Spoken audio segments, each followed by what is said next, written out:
ಅರೌಂಡಸ್ ನ ಇವತ್ತಿನ travel story Gandikota. ನಾವಿವಾಗ ಗಂಡಿಕೋಟದಲ್ಲಿದ್ದೀವಿ. ಇದೆಲ್ಲಿರೋದು ಅಂದ್ರೆ ಆಂಧ್ರ ಪ್ರದೇಶದ ಕಡಪ ಡಿಸ್ಟಿಕ್ ಅಲ್ಲಿ. ಈ ಗಂಡಿಕೋಟ ಏನಕ್ಕೆ ಫೇಮಸ್ ಅಂದ್ರೆ ನಮ್ ಹಿಂದೆ ಏನ್ ಕಾಣಿಸ್ತಿದೆ ಈ ಒಂದು ಕೋಟೆಗೋಸ್ಕರ. ಇದನ್ನ ಗಂಡಿಕೋಟ ಅಂತ ಏನಕ್ಕೆ ಕರೀತಾರೆ ಅಂದ್ರೆ ಈ ಒಂದು ಕೋಟೆನ ಒಂದು ಕಣಿವೆಯ ಮೇಲೆ ಕಟ್ಟಿದ್ದಾರೆ. ಅದು ಪೆನ್ನಾರ್ ನದಿಯ ಒಂದು ಕಣಿವೆ ಆಗಿದೆ. ಅದ್ರ ಮೇಲೆ ಕಟ್ಟಿರೋದ್ರಿಂದ ಇದನ್ನ ಗಂಡಿಕೋಟ ಅಂತ ಕರೀತಾರೆ. ನಾವು ಒಳಗೋದ್ಮೇಲೆ ಗೊತ್ತಾಗುತ್ತೆ ಯಾರು ಕಟ್ಸಿರೋದು, ಯಾರ ಆಳ್ವಿಕೆಯಲ್ಲಿ ನಡೆಸಿರೋದು ಅಂತ. ಸ್ವಲ್ಪ ಸಣ್ಣ ಮಟ್ಟದ ಇತಿಹಾಸ ಕೂಡ ತಿಳ್ಕೊಳ್ಳೋ ಅಂತ ಒಂದು ಕೆಲಸ ಮಾಡೋಣ. ಇವಾಗ ನೀವು ಇಲ್ಲೇನ್ ನೋಡ್ತಾ ಇದ್ದೀರಾ, ಇದು ಕೋಟೆಯ ಮುಖ್ಯ ಪ್ರವೇಶ ದ್ವಾರ ಆಗಿದೆ. ಇದು ಆಕ್ಚುಲಿ ಇಂಡೋ ಇಸ್ಲಾಮಿಕ್ ಶೈಲಿಯಲ್ಲಿರುವಂತ ಒಂದು ದ್ವಾರ. ಇದನ್ನ ಆದಿಲ್ ಶಾಹಿ ಅವರ ಕಾಲದಲ್ಲಿ ಕಟ್ಸಿರೋ ಅಂತದ್ದು. ನಾವಿವಾಗ ಕೋಟೆಯ ಪ್ರವೇಶ ದ್ವಾರದಲ್ಲಿದ್ದೀವಿ. ನಮ್ಮ ಹಿಂದ್ಗಡೆ ನೀವು ನೋಡ್ಬೋದು ಕೆಲವೊಂದು ಕೋಟೆಗಳಲ್ಲಿ ಬಾಗ್ಲುಗಳು ಇರೋದೇ ಇಲ್ಲ, ಯಾಕಂದ್ರೆ ಸಂಪೂರ್ಣವಾಗಿ ನಾಶ ಆಗೋಗಿರುತ್ತೆ. ಕೆಲವು ಕೋಟೆಗಳಲ್ಲಿ ಬಾಗ್ಲುಗಳು ಇನ್ನ ಇರುತ್ತೆ. ಆಗಿನ ಕಾಲದಲ್ಲಿ ಯಾವ ತರ ಸೆಲ್ಫ್ ಡಿಫೆನ್ಸ್ ನ ಯೂಸ್ ಮಾಡ್ತಾ ಇದ್ರು ಅಂತ ನೀವು ಇಲ್ಲಿ ಈ ಬಾಗ್ಲನ್ನ ನೋಡ್ಬೋದು. ಫುಲ್ಲು ಐರನ್ ಕೋಟೆಡ್, ಮತ್ತೆ ಮರದ ಬಾಗ್ಲಿಗೆ ಫುಲ್ಲು ಐರನ್ ಹಾಕ್ಸಿದ್ದಾರೆ. ಮತ್ತೆ ಮುಂದ್ಗಡೆ ಎಲ್ಲ ಇದು ಚೂಪಾಗಿರುವಂತ ಒಂದು ರೀತಿ ಕಬ್ಣನ್ ಇದ್ ಮಾಡಿದ್ದಾರೆ. ಈ ರೀತಿ ಏನಕ್ಕೆ ಮಾಡ್ತಾ ಇದ್ರು ಅಂದ್ರೆ ಈ ಯುದ್ಧ ಆಗುತ್ತಲ್ಲ ಆ ಸಮಯದಲ್ಲೆಲ್ಲ ಕೋಟೆ ಬಾಗ್ಲನ್ನ ಹೊಡೆಯಕ್ಕೆ ಆನೆಗಳನ್ನ ಬಳಸ್ತಾ ಇದ್ರು. ಆನೆ ಬಂದು ಗುದ್ದಿ ಬಾಗ್ಲನ್ನ ಹೊಡೆಯೋದು. ಮಾಮೂಲಿ ಮರದ ಬಾಗ್ಲಾದ್ರೆ ಆನೆಗಳು ಈಸಿಯಾಗಿ ಬ್ರೇಕ್ ಮಾಡ್ಬಿಡುತ್ತೆ ಅನ್ಬಿಟ್ಟು ಈ ತರ ಐರನ್ ಚೂಪಾಗಿರೋದು ಮಾಡ್ಸಿದ್ರೆ ಮುಂದ್ಗಡೆಯಿಂದ ಆನೆ ಬಂದು ಗುದ್ದಿದ್ರು ಈ ಚೂಪಾಗಿರೋದು ಆನೆ ತಲೆಗೆ ಚುಚ್ಚುತ್ತೆ. ಮತ್ತೆ ಆ ತರ ಯಾರು ಟ್ರೈ ಮಾಡಲ್ಲ ಅನ್ನೋ ಕಾರಣಕ್ಕೋಸ್ಕರನೇ ಈ ರೀತಿಯಾದ ಮೆಕಾನಿಸಮ್ ನ ಆಗಿನ ಕಾಲದಲ್ಲಿ ಯೂಸ್ ಮಾಡ್ತಾ ಇದ್ರು. ಇದೊಂಥರ ಡಿಫೆನ್ಸ್ಗೆ ಅವಾಗಿನ ಕಾಲದಲ್ಲಿ ಯೂಸ್ ಮಾಡ್ತಾ ಇದ್ದ ಅಂತ ಒಂದು ಮೆಥಡ್. ನೀವು ಇಲ್ಲಿ ನೋಡಿದ್ರೆ ಕ್ಲಿಯರ್ ಆಗಿ ಗೊತ್ತಾಗುತ್ತೆ. ನಾವು ಇನ್ನ ಒಳಗಡೆ ಹೋಗೋಣ. ಇನ್ನ ಕೋಟೆಯಲ್ಲಿ ಕಲ್ಯಾಣಿ ಇದೆ, ಮತ್ತೆ ಜೈಲ್ ಇದೆ, ಮತ್ತೆ ಮಸೀದಿ ದೇವಸ್ಥಾನಗಳು ಕೂಡ ಇದೆ. ಅದನ್ನ ನಮ್ಮ ಅರೌಂಡಸ್ ಚಾನೆಲ್ ನ ಮುಖಾಂತರ ನಿಮ್ಗೆ ತೋರ್ಸೋಂತ ಪ್ರಯತ್ನ ಮಾಡ್ತೀವಿ. ಅವೆಲ್ಲ ಪೂರ್ತಿಯಾಗಿ ನೋಡ್ಬೇಕು ಅಂದ್ರೆ ನಮ್ಮ ಈ ವಿಡಿಯೋನ ಪೂರ್ಣವಾಗಿ ನೋಡಿ, ಗೊತ್ತಾಗುತ್ತೆ ನಿಮ್ಗೆ ಯಾವ ತರ ಇರುತ್ತೆ ಅಂತ. ನೀವು ಯಾವುದೇ ಒಂದು ಕೋಟೆನ ಎಂಟ್ರಿ ಆಗಿ ನೀವು ನಡೆಯುವಂತ ದಾರಿ ಯಾವತ್ತೂ ಸ್ಟ್ರೈಟ್ ಇರಲ್ಲ. ಒಂದು ತರ ಜಿಗ್ಜಾಗ್ ರೋಡ್ ತರನೇ ಇರುತ್ತೆ. ಇದಕ್ಕೂ ಒಂದು ಮೆಥಡ್ ಇದೆ. ಯಾಕೆ ಅಂದ್ರೆ ಇವಾಗ ಸೈನಿಕರ ಅಕಸ್ಮಾತ್ ಬಾಗ್ಲು ಹೊಡ್ಕೊಂಡು ಒಳಗಡೆ ಬಂದ್ರು ಅನ್ಕೊಳ್ಳಿ, ಸ್ಟ್ರೈಟ್ ಆಗಿದ್ರೆ ಬೇಗ ಬಂದ್ಬಿಡುತ್ತೆ. ಮತ್ತೆ ಒಳಗಡೆ ಇರೋರ್ಗೆ ಅಟ್ಯಾಕ್ ಮಾಡಕ್ಕೆ ತುಂಬಾ ಕಷ್ಟ ಆಗುತ್ತೆ. ಈ ತರ ಜಿಗ್ಜಾಗ್ ರೋಡ್ ಇದ್ರೆ ಅವ್ರಿಗೂ ಸ್ವಲ್ಪ ಡಿಲೇ ಆಗುತ್ತೆ.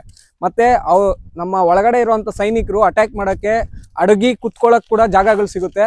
ಅದಕ್ಕೋಸ್ಕರನೇ ಎಲ್ಲಾ ಕೋಟೆಗಳನ್ನು ಈ ತರ ಜಿಗ್ಜಾಗ್ ರೋಡೇ ಇರುತ್ತೆ. ನೀವು ಇಲ್ಲಿ ನೋಡ್ಬೋದು, ಕ್ಲಿಯರ್ ಆಗಿ ಗೊತ್ತಾಗುತ್ತೆ ಈ ಗಂಡಿಕೋಟ ಕೋಟೆಯಲ್ಲಿ ಯಾವ ತರ ರೋಡ್ ಬಳಸ್ತಾ ಇದ್ರು ಅಂತ. ಫುಲ್ ಒಂಥರ ಜಿಗ್ಜಾಗ್ ರೋಡೇ ಇದೆ, ಸ್ಟ್ರೈಟ್ ರೋಡ್ ಅಂತೂ ಇರಲ್ಲ.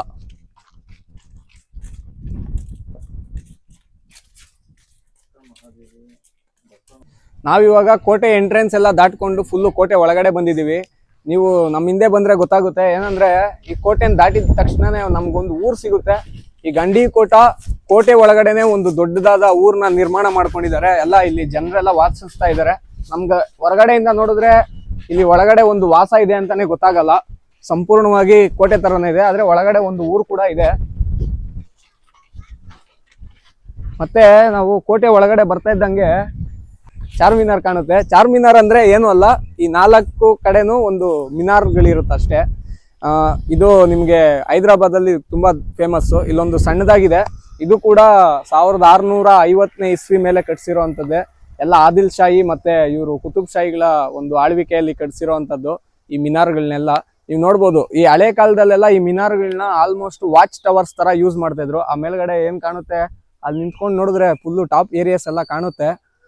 ಬನ್ನಿ ಒಳಗಡೆ ಹೋಗುವಂತ ಪ್ರಯತ್ನ ಮಾಡೋಣ.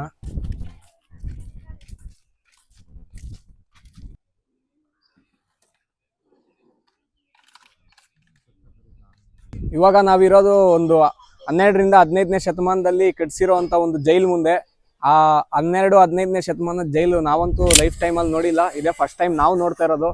ನೀವು ಕೂಡ ನೋಡಿ ಒಳಗಡೆ 15ನೇ ಶತಮಾನದಲ್ಲಿ ಈ ಕೈದಿಗಳನ್ನೆಲ್ಲ ಯಾವ ರೀತಿ ಬಂಧಿಸ್ತಾ ಇದ್ರು, ಮತ್ತೆ ಜೈಲು ಯಾವ ರೀತಿ ಇದೆ ಅಂತ.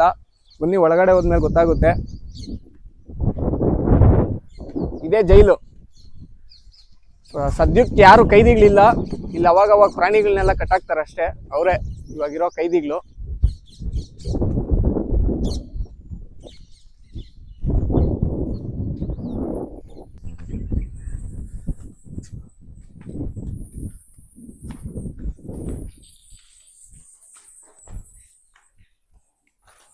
ನಾವಿವಾಗ ನಮ್ಮ ಜೈಲು ಒಳಗಡೆ ಇದ್ದೀವಿ.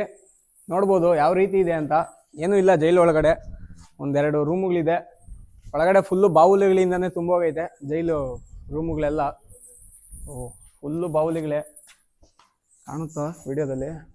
ಹಾಂ, ನೋಡ್ಬೋದು, ಫುಲ್ ಬಾವುಲಿಗಳೇ ಎಲ್ಲ ಕಡೆನೂ. ಇಲ್ಲಿಗೆ ಜೈಲು ಫುಲ್ಲು ಮುಕ್ತಾಯ. ಒಳಗಡೆ ಅಂತ ಹೋಗೋ ಸಾಹಸ ಮಾಡ್ಬೇಕಾ? ಅಡ್ವೆಂಚರರ್ ದೀಪಕ್ ಅವರು ಇಲ್ಲಿ ಒಂದು ಅಡ್ವೆಂಚರ್ ಮಾಡ್ತಾ ಇದಾರೆ. ದೀಪಕ್ ಅಂಡ್ ನಾಗೇಶ್ ಎಲ್ಲ ಆಡ್ತಾ ಇದಾವಂತೆ, ಏನು ಅಂತ ಗೊತ್ತಿಲ್ಲ.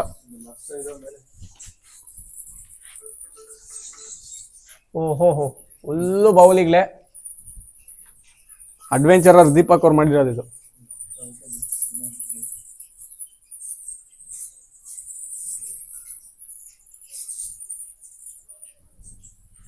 ನಿಮ್ಗೆ ಇಲ್ಲಿಂದ ಒಂದು ದೇವಸ್ಥಾನ ತೋರಿಸ್ತೀವಿ. ಅಲ್ಲೊಂದು ದೇವಸ್ಥಾನ ನೋಡದೇ ಇರ್ಬೋದು ನೀವು. ಆ ದೇವಸ್ಥಾನಕ್ಕೆ ನೆಕ್ಸ್ಟ್ ನಾವು ಹೋಗೋದು. ಅಲ್ಲಿ ಹೋದ್ಮೇಲೆ ಅಲ್ಲಿನ ಇತಿಹಾಸ ಸ್ವಲ್ಪ ತಿಳ್ಕೊಳ್ಳೋಣ. ಎಲ್ಲಾರ್ಗೂ ಒಂದು ಸಣ್ಣ ಕ್ವಶನ್ ಇರುತ್ತೆ. ಈ ಕೋಟೆಗಳ ಒಳಗಡೆ ಈ ಯುದ್ಧಗಳೆಲ್ಲ ನಡೆದಾಗ ನೀರಿನ ಸಮಸ್ಯೆ ಉದ್ಭವ ಆಗಲ್ವೇನೋ ಅಂತ. ನೀರಿನ ಸಮಸ್ಯೆ ಆಕ್ಚುಲಿ ಬಂದೇ ಬರುತ್ತೆ. ಅದನ್ನೆಲ್ಲ ಮೀರೋಕ್ಕೋಸ್ಕರನೇ ಎಲ್ಲಾ ಕೋಟೆಗಳಲ್ಲೂ ಕಲ್ಯಾಣಿಗಳು ಮತ್ತೆ ಈ ಬೆಟ್ಟಗಳ ಮೇಲೆ ಕಟ್ಕೊಂಡಿರೋದ್ರಲ್ಲಿ ಕಂದಕಗಳ ತರ ತೋಡ್ಕೊಂಡು ನೀರ್ನ ಸಂಗ್ರಹ ಮಾಡ್ಕೊಂಡು ಇಟ್ಕೊಂಡಿರ್ತಾರೆ. ಇಲ್ಲಿ ಆಕ್ಚುಲಿ ನಾವು ಅಬ್ಸರ್ವ್ ಮಾಡಿದ್ದು ಪ್ರಸ್ಥಾನಕ್ಕೆ 3 ಇದೆ ಸದ್ಯಕ್ಕೆ ನಾವು ನೋಡಿದ್ದು. ಇಲ್ಲಿ ನೋಡಿ, ಇಲ್ಲಿ ಮಾಧವರಾಯ ಸ್ವಾಮಿ ದೇವಸ್ಥಾನ ಎದುರುಗಡೆ ಒಂದಿದೆ ಕಲ್ಯಾಣಿನ ಕಂದಕ ಅನ್ಬೋದು. ಕಲ್ಯಾಣಿ ಅನ್ನೋದಕ್ಕಿಂತ ಇದನ್ನ ಕಂದಕ ಅನ್ಬೋದು. ನೈಸರ್ಗಿಕವಾಗಿ ಆಗಿರುವಂತ ಒಂದು ಕಂದಕ. ಇದು ಕೂಡ ಒಂದು ನೀರಿನ ಮೂಲ ಆಗಿತ್ತು. ಮತ್ತೆ ನಾವು ಬರೋ ರೋಡಲ್ಲಿ ಒಂದು ನೋಡಿದ್ರಿ. ಇನ್ನ ಜುಮ್ಮಾ ಮಸೀದಿ ಎದುರುಗಡೆ ಒಂದು ಕಲ್ಯಾಣಿ, ದೊಡ್ಡ ಕಲ್ಯಾಣಿ ಇದೆ. ಇದು ಎಲ್ಲಿರೋದು ಅಂದ್ರೆ ದೇವಸ್ಥಾನದ ಎದುರುಗಡೆನೆ ಇರೋದು. ಇವಾಗ ನಾವು ದೇವಸ್ಥಾನಕ್ಕೆ ಹೋಗೋಣ.